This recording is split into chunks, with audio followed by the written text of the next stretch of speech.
베드로전서에서 이 베드로가 계속해서 강조하고 있는 것은 낯설다입니다. 이것이 베드로가 이 말씀을 통해서 강조하고 있는 개념입니다. 구원받은 성도로서 이 세상을 살아갈 때 이 세상이 우리를 낯설게 여겨야 한다고 계속해서 말씀하고 있습니다.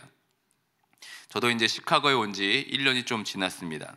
처음에는 이 모든 것이 다 낯설었습니다.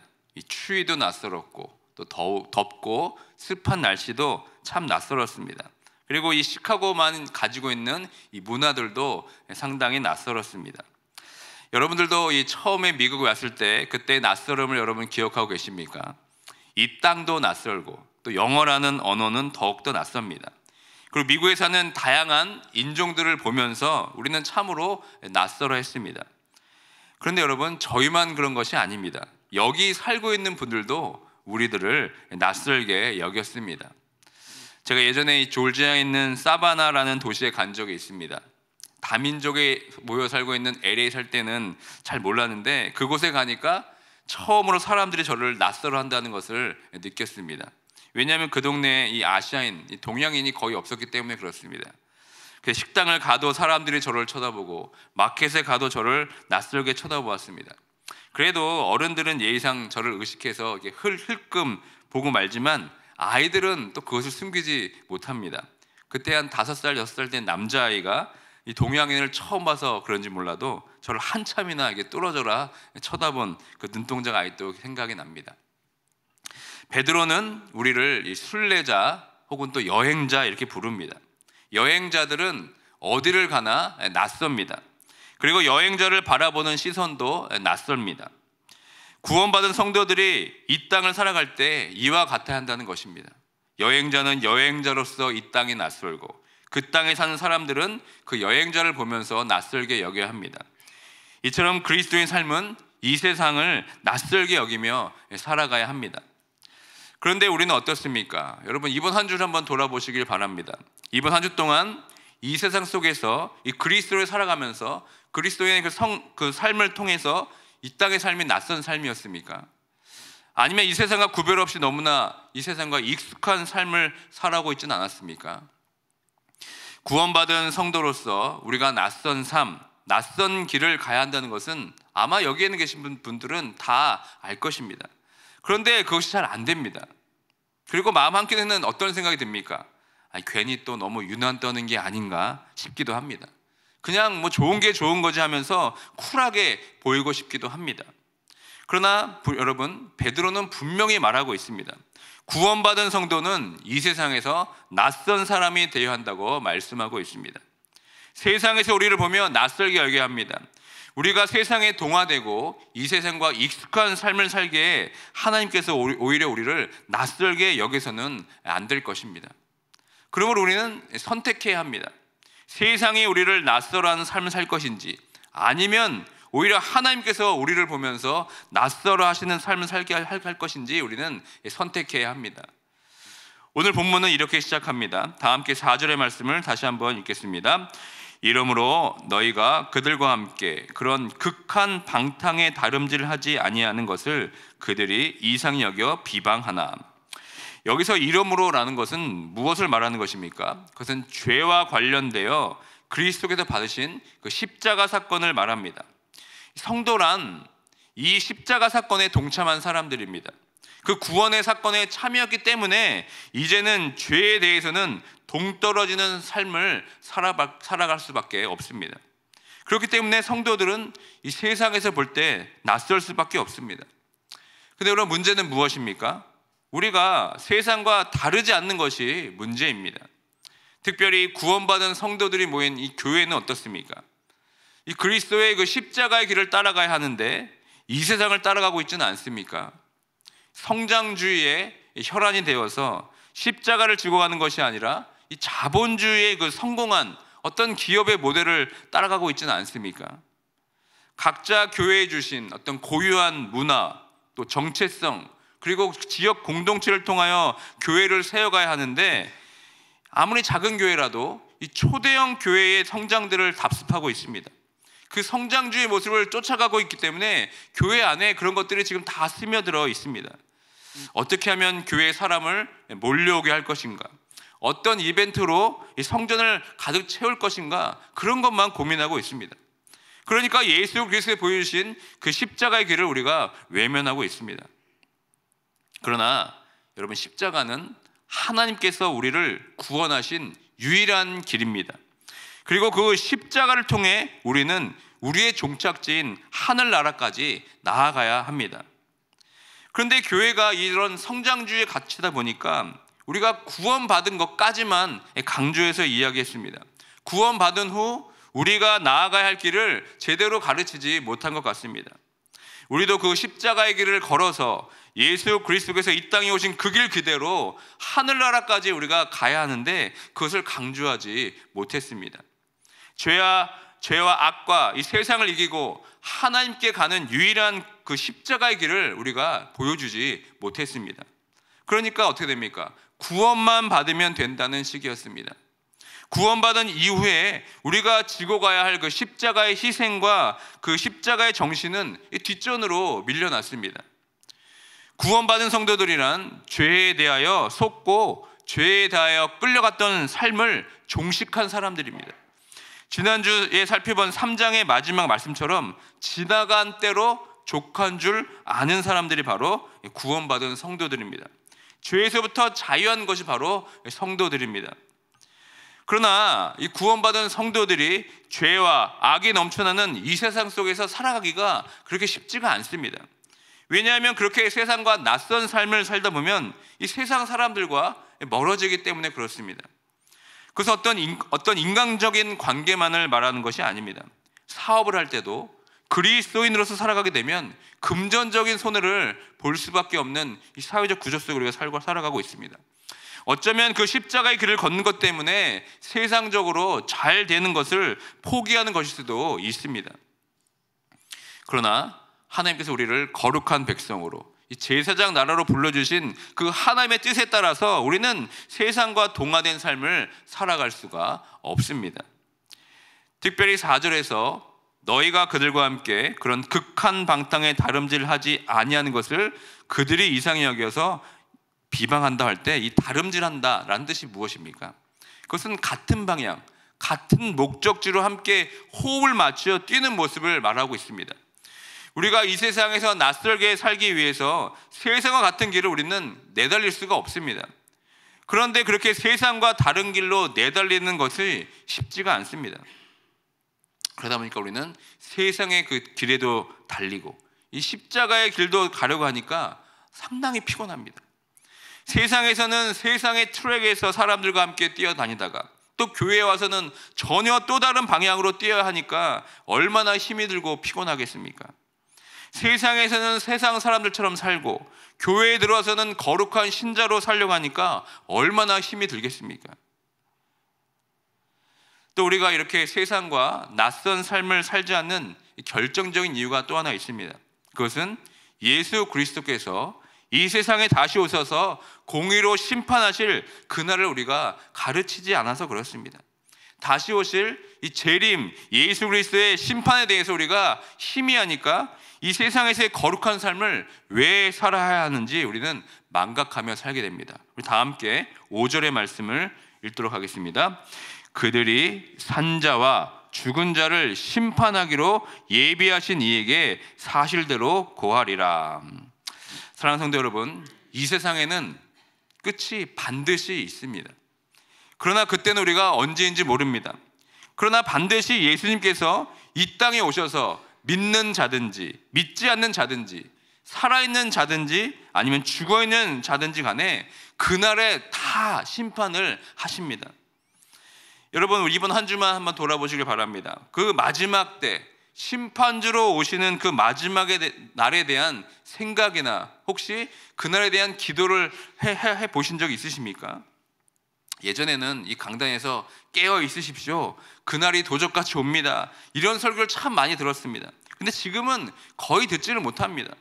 심판하기 위해 이 땅에 오실 그 주님에 대해서 우리는 너무나 희미합니다. 아예 그날에 대해서 상상조차 하지 않으려고 합니다. 심판주로 오실 예수 그리스도를 강조하니까 어떻습니까? 이 땅에서 그저 술에 술 탄 듯 물에 물 탄 듯 살아가는 것이 아니겠습니까?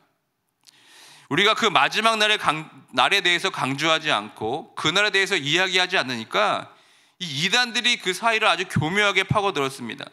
재림에 대해서 교회가 강조하지 않으니까 이단들이 이 사이를 비집고 들어왔습니다. 만약 제가 설교 제목을 재림 예수 이렇게 정해서 설교한다면 여러분 마음이 어떻습니까? 뭐 여러 가지 반응이 있겠습니다. 어떤 분들은 정말 재림에 대한 기쁨과 소망을 가지고 그 설교를 들을 수 있겠고, 어떤 분들은 괜히 마음이 덜컹 내려앉지는 않을까 모르겠습니다. 마음이 괜히 찜찜하지 않을까 모르겠습니다. 왜 그렇습니까? 이게 다 그 재림, 다시 오실 예수 그리스도에 대한 그 재림에 대한 것이 이단에게 빼앗겨 버려서 그렇습니다. 재림, 예수님께서 다시 이 땅에 오신다는 이 단어가 이 교회에서 지금 거의 사라진 지가 오래되었습니다. 한국에서 이단으로 인정한 안식교의 정식 이름이 뭔지 아십니까? 제7일 안식일 예수 재림교입니다. 그러다 보니까 이 재림이라는 단어를 교회에서 사용하기가 너무나 어려운 겁니다. 그리고 이단들이 재림 예수를 빗대어서 재림 누구누구라면서 자기 이름을 갖다 붙여 사용하기 때문에 교회에서 이 재림을 아예 입 밖에도 꺼내지 못하게 되었습니다. 여러분, 재림은 우리에게 있어서 다시 오실 그 하늘나라를 바라보는 소망의 단어입니다. 우리가 회복해야 할 단어입니다. 이 소망의 단어를 이단들에게 빼앗겨 버려서 현재 교회 내에서 이 재림과 이 종말에 대해서 잘 가르치지 않습니다. 이것에 대해 침묵하고 지금 방관하고 있습니다. 그러니까 그 결과가 무엇입니까? 이 세상에서 낯선 삶을 살지 못하는 겁니다. 다가올 그 심판의 날에 대해서 무지하니까 그냥 이 세상에 죄악된 성난 파도에 우리 몸을 던지는 것이 아니겠습니까? 극한 방탕으로 함께 지금 다름질하고 있지는 않은 겁니까? 사랑하는 성도 여러분, 이 세상에 모든 사람들은 심판의 날에 한 사람도 예외 없이 다 하나님 앞에 서게 됩니다.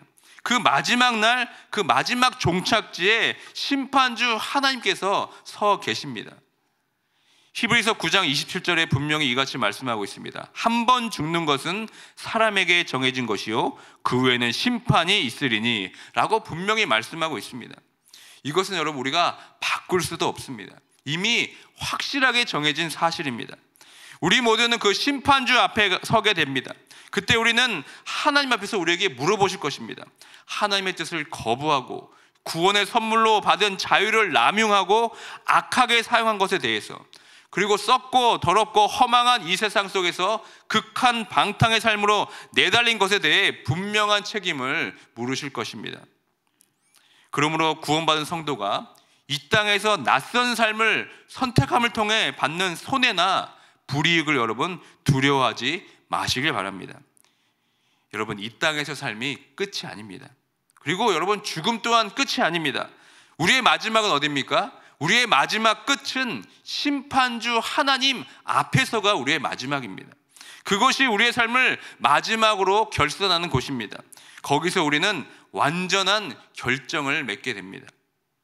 오늘 본문 5절에서 산자들과 죽은 자를 심판하기로 예비하신 이에게 사실대로 고하라 이렇게 말씀하고 있는데, 우리 모두는 어찌 됐든 간에 이 심판주 앞에서 바른 대로 고해야 될 것입니다.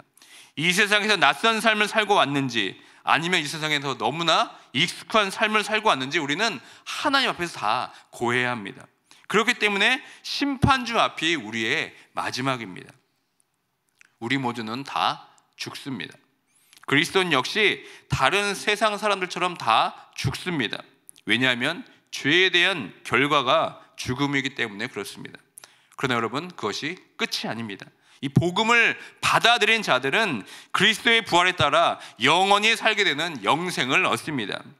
복음을 믿고 구원받은 성도들은 이 땅에서 죽었든지 살아있든지 상관없이 영원한 생명을 누리게 될 것입니다. 성도가 지금 세상에서 살아있거나 죽은 것으로 여러분 끝이 아닙니다. 각 사람을 공의로 심판하시고 그 이후에 영원을 결정하실 그분 앞에서 서는 것이 여러분 끝입니다. 그러니까 구원받은 성도는 항상 이런 시각을 가지고 살아가야 합니다. 우리의 시야를 넓게 봐야 합니다. 그러므로 우리는 복음을 따라 살 수밖에 없습니다. 세상 사람들이 우리를 조롱하고 핍박하여도 그것이 끝이 아니기 때문에, 그것을 우리 삶을 결정지지 못하기 때문에 우리는 그리스도의 복음을 따라 살아갈 수 있습니다. 우리의 삶의 결정은 하나님 앞에서입니다. 그 마지막 그때 산자와 죽은 자들이 다 심판을 받습니다.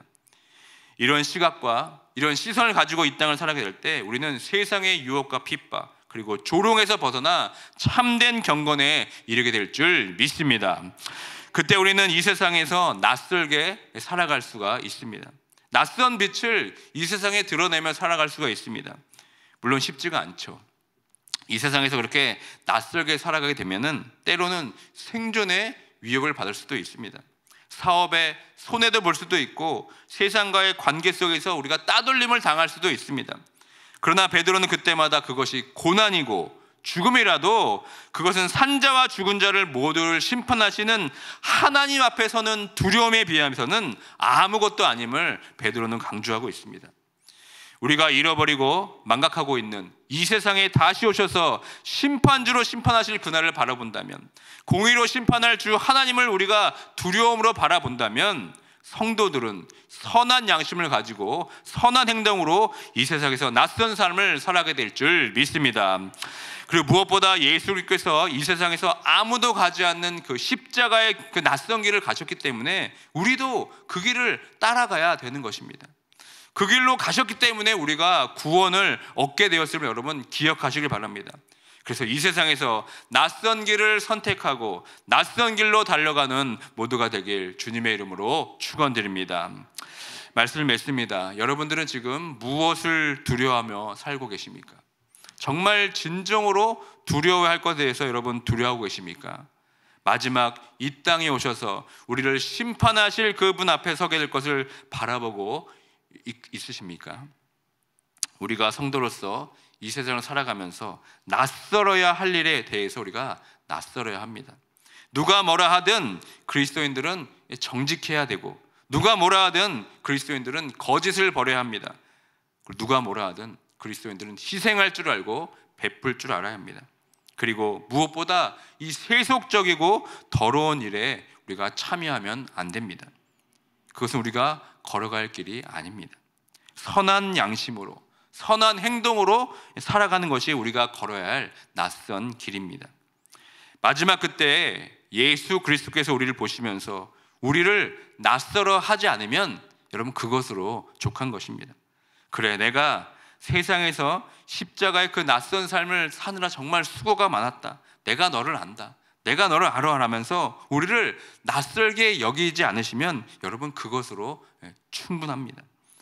그런데 여러분 그날에 주께서 나는 너를 도무지 모르겠다라고 말씀하시면서 우리를 낯설어 하신다면 어떻겠습니까? 그럼 우리는 결정해야 합니다. 무엇에 낯설게 여기고 무엇을 익숙하게 여기며 살아가야 할지 우리는 결정해야 합니다. 이 세상 사람들이 나를 낯설게 여기며 조롱하고 핍박한다 할지라도 우리가 그 낯선 길, 그 십자가의 길을 걷게 된다면 그 낯선 길을 살아온 우리들을 마지막 때 하나님께서 낯설게 여기는 게 아니라 익숙하게 여기시게 될 줄 믿습니다. 다시 한번 그 마지막 날 그때를 우리가 소망으로 기대하면서 오늘도 그 낯선 길을, 그 십자가의 길을 묵묵히 걸어가는 모두가 되길 주님의 이름으로 축원드립니다. 아멘. 이 시간 다 함께 기도하기 원합니다. 구원받은 성도된 삶은 이 세상에서 정말 낯선 삶을 살아가는 것입니다. 이 세상에 우리들의 삶을 보며 우리의 삶을 방향을 보고 우리의 선한 양심과 선한 행동을 오히려 낯설어야 합니다. 그것이 우리가 이 땅에서 가야 할 길입니다. 근데 혹시 이 낯선 삶이 아니라 오히려 세상에서 동화된 채 세상에서 익숙한 삶을 살아가고 있지는 않습니까? 사업하려면 어쩔 수가 없어. 세상 사람과 관계를 하려면 어쩔 수가 없다고 생각하면서 함께 여러분 세상의 길을 뛰어가고 있지는 않습니까? 반드시 기억할 것은 우리가 다시 오실 예수 그리스도 심판주 앞에 선다는 것입니다. 그것이 우리의 소망이고 위로라고 믿는다면 우리는 이 세상에서 낯선 삶을 살아갈 수밖에 없을 것입니다. 이 세상이 끝이 아니라 그 심판주 앞에 서게 될 그때가 마지막입니다. 이것을 꼭 기억하시면서 다시 한번 이 세상과 동화된 삶이 아니라 구별된 삶으로 예수 그리스도께서 걸으셨던 그 십자가의 길을 다시 한번 걸어가는 내 자신과 또 가정과 교회가 될 수 있도록 이 시간 다 함께 기도하며 나가도록 하겠습니다.